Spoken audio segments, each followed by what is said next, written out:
Okay. So, meron na tayong 14 days na episode.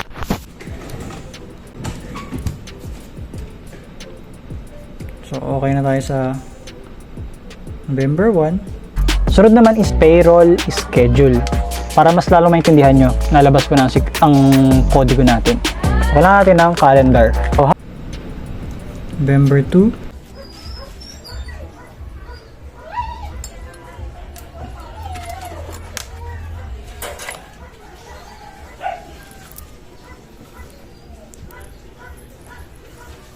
So, ito yung nasira, guys. November 3.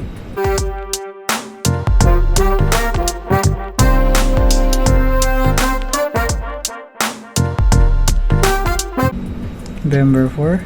Yan, kakagising ko lang. Actually, papunta na kami. Ang kasama ko ngayon si Kuya Alan. So, kung maalala nyo si Kuya Alan sa vlog natin na tumulong sa 20 random. November 5. Ngayon, siya na yung nag-aaral dun paano niya magagawa yun ng sarili niya lang.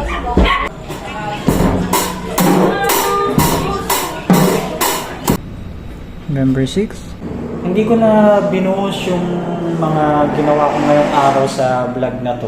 Kasi gusto ko yung oras ko ilaan ko sa isang content na which is naka-schedule talaga ngayon. November 7.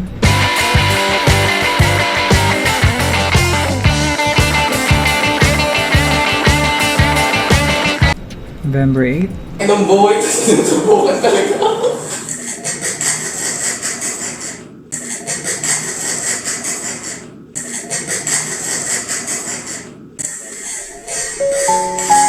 November 9.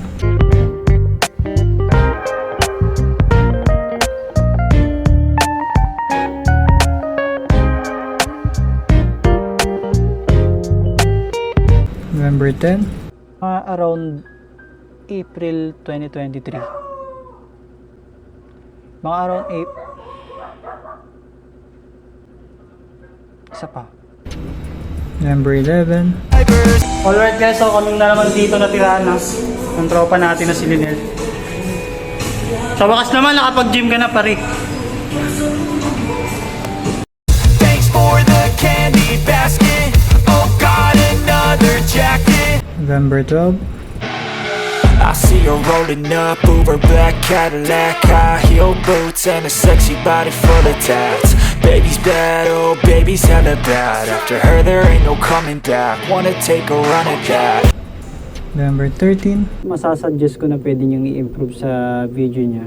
Although hindi naman ako professional, mas professional siya sa akin. Mas magaling siya sa akin mag-edit ng both photo and picture. November 14.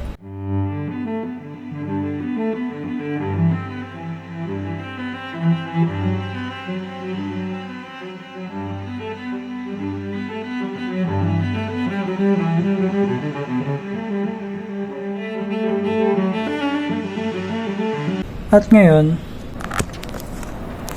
November 15, no? Ang the most struggle talaga na moment natin or episode natin or yung araw natin tuwing ginagawa natin tong daily vlog na to is yung every Wednesday. Bakit kamo? Every Wednesday kasi panggabi ako. So, pag nagkataon na marami akong ginagawa ng umaga ng Wednesday, hindi ako makakapag-vlog. So, reason na yon, another reason na yon. Bukod pa dun, nahihirapan ako mag-shoot ng gabi dahil wala naman halos gagawin dito sa office. And remember, mag-i-stay ako sa office every Wednesday ng 13 hours. Actually, pag Friday din ganun. At ang mahirap pa dun, maaga yung pasok ko kinabukasan, 9 AM ng Thursday. At i-edit ko to ng madaling araw pag uwi ko ng alas 12. So yun ang pinaka-struggle ko every time na magdarating ang araw ng Wednesday. Pero syempre, hindi naman natin mapipigilan yung pinaka-process natin o mismo yung ginagawa natin na daily vlog. Kasi ginusto ko to eh. Tulad ngayon, ako na naman mag-isa.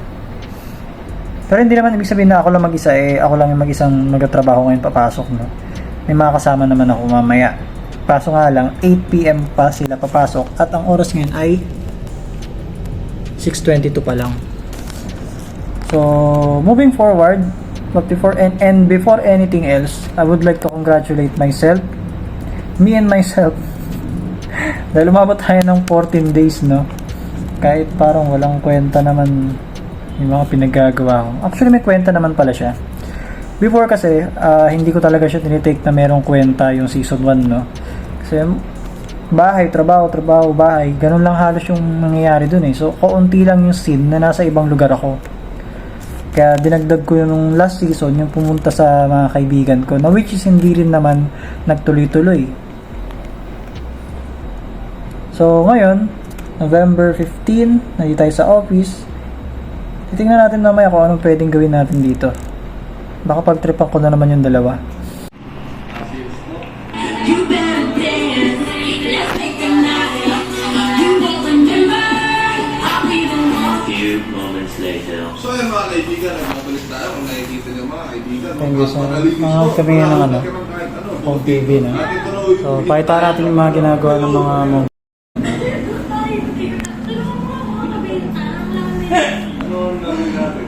Kumukuha lang ako ng idea kay Kong eh. Nanonood kami.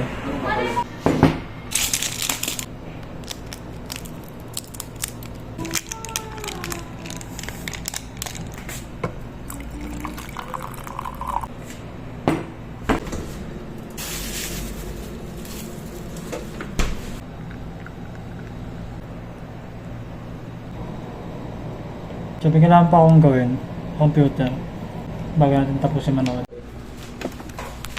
Okay, so tatrabaho lang tayo saglit. Tapos mamaya tayo magti-trip. Ano? Sinasabi ka sa'yo? Wala.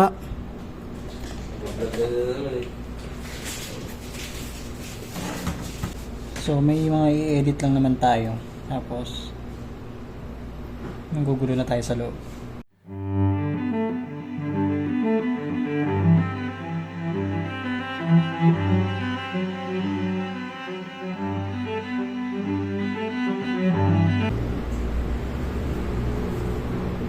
Let's do the trick.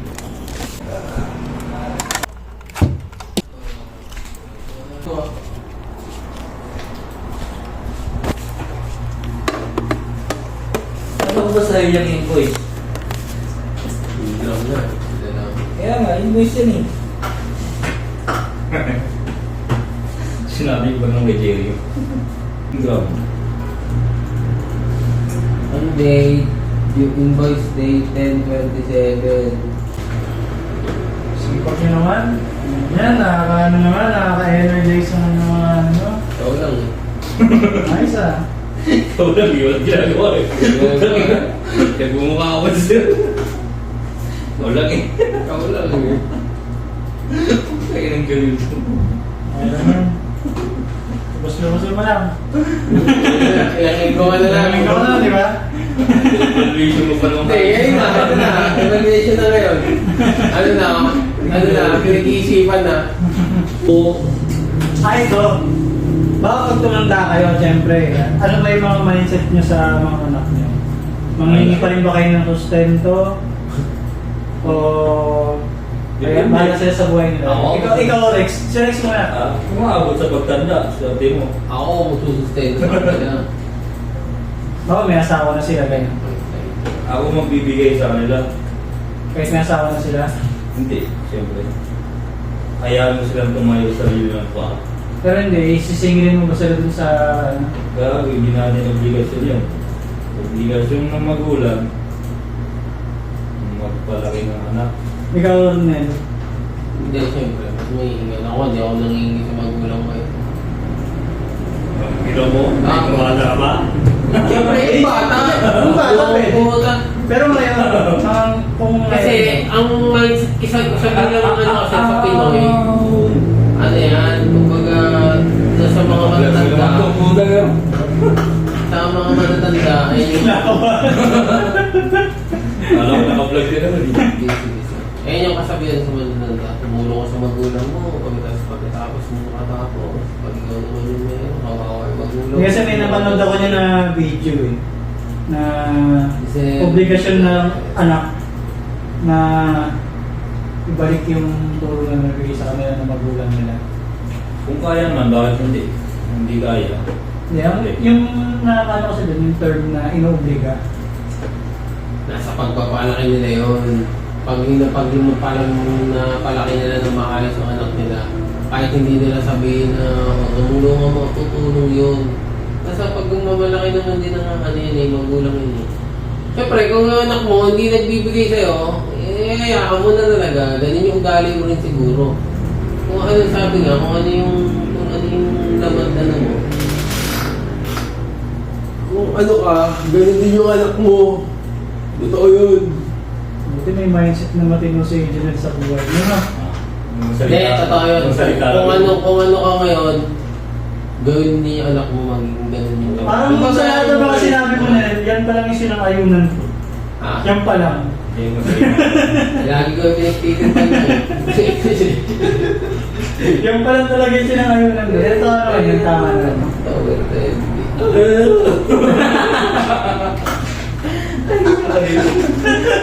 Alam mo, banal lang yun. Alam mo, banal eh, no? Tartado din eh.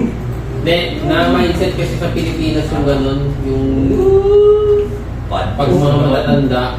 Utang na loob. Oo. Hindi, yung tipong pagbata. Kasi dati, pag yung mahirap pa lang yung hindi ganun ano pa yung liwanag yung mga tao sa social media, yung mindset yung pag matanda ka na, nanay mo, pagod na sa trabaho, pag-aaral ka lang, dapat pag ano ka na, bawian mo. Paano ba nakuha yung MLP na yun? Pero di nila alam, nasa anak din yun. Ano ba yun? Kahit hindi mo sabihin sa anak mo, tulungan mo naman dito. kami, bilan mo naman kami ng ganito, nasa anak naman yun. Pangina, kahit hindi mo sabihin yun, kung magbibigay, kung okay yung pagpapalaki mo dyan, gagawin at gagawin yun, di ba?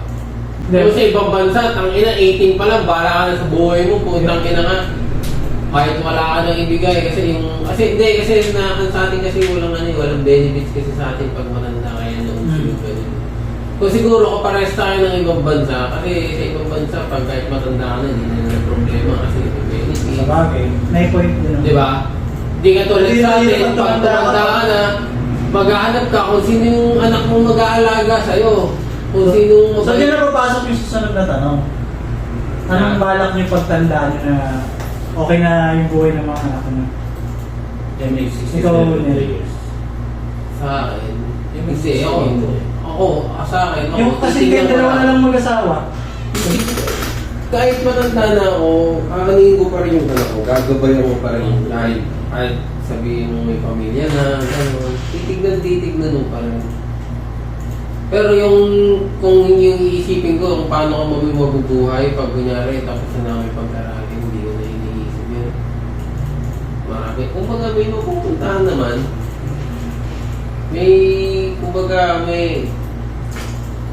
Mahirap sabihin pa yun.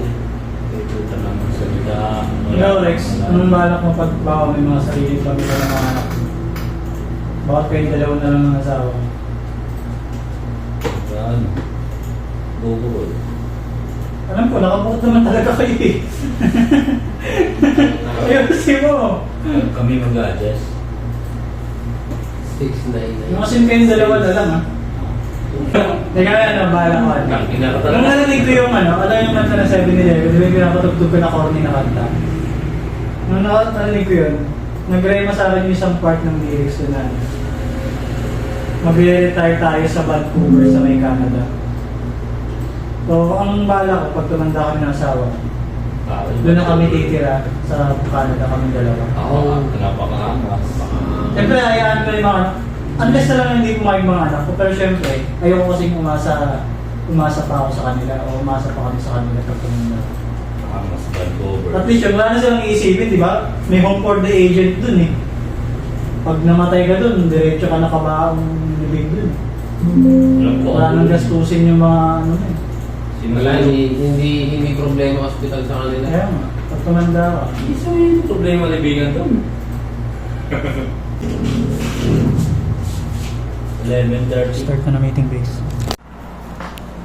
Okay guys, so cancel ang meeting. So hindi tayo nag-stay ng mahaba dito pero nag-stay na tayo ng mahaba. Hanggang alas 12 lang dapat ako pero alaunan eh.